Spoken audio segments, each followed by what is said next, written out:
প্রস্তাবনা পেশ করতে এসেছিলাম, ওনাদের কাছে আমরা প্রদান করেছি। মোট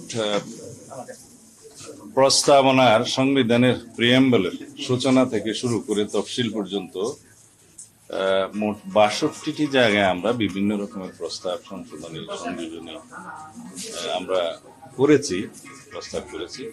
এগুলো ওনাদের কাছে জমা দিয়েছে, ওনারা বিবেচনা করবেন বলে আমরা আশা করি।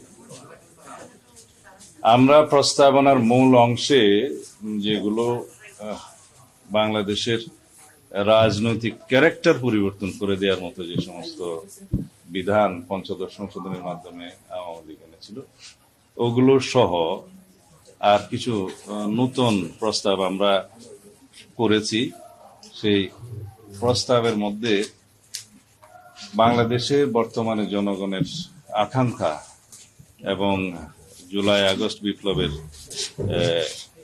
শহীদের অঙ্গীকার, রক্তের আকাঙ্ক্ষা এবং বাংলাদেশের বর্তমান বাস্তবতা, এগুলোকে বিবেচনায় নিয়ে এবং ভবিষ্যতে যাতে পার্লামেন্টারি ফুয়েরের সৃষ্টি না হয়, এখন আয়কতন্ত্রের সৃষ্টি না হয়, সেগুলো মাথায় রেখে আমরা আমাদের সমস্ত প্রস্তাবনাগুলো দিয়েছি।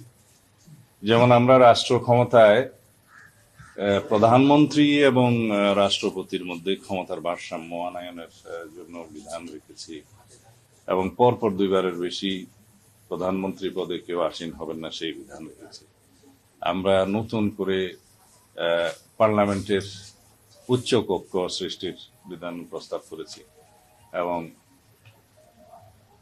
জুডিশিয়ারির ক্ষেত্রেও আমরা নতুন কিছু প্রস্তাবনা দিয়েছি, যাতে অধস্তন আদালত সমূহের নিয়ন্ত্রণ সুপ্রিম কোর্টের হাতে থাকে এবং সেটা যথোপযুক্তভাবে নিয়ন্ত্রিত হয়। নতুন পদ হিসেবে উপরাষ্ট্রপতি, উপপ্রধানমন্ত্রী পদ সৃজনের বিষয়টা আগে এক সময় ছিল, সেটা আমরা পুনঃপ্রবর্তনের বিধান রেখেছি, প্রস্তাব করেছি। এইভাবে যে সমস্ত বিষয়ে মানুষের আকাঙ্ক্ষা বেশি, যেমন তত্ত্বাবধায়ক সরকার পুনঃপ্রবর্তন, এটা মানুষের 1 নম্বর আকাঙ্ক্ষা জনগণ, সেটা আদালতও বিচারাধীন আছে, এখন রিভিউতে। আশা করছি সেটা মানুষের পক্ষে রায় আসবে।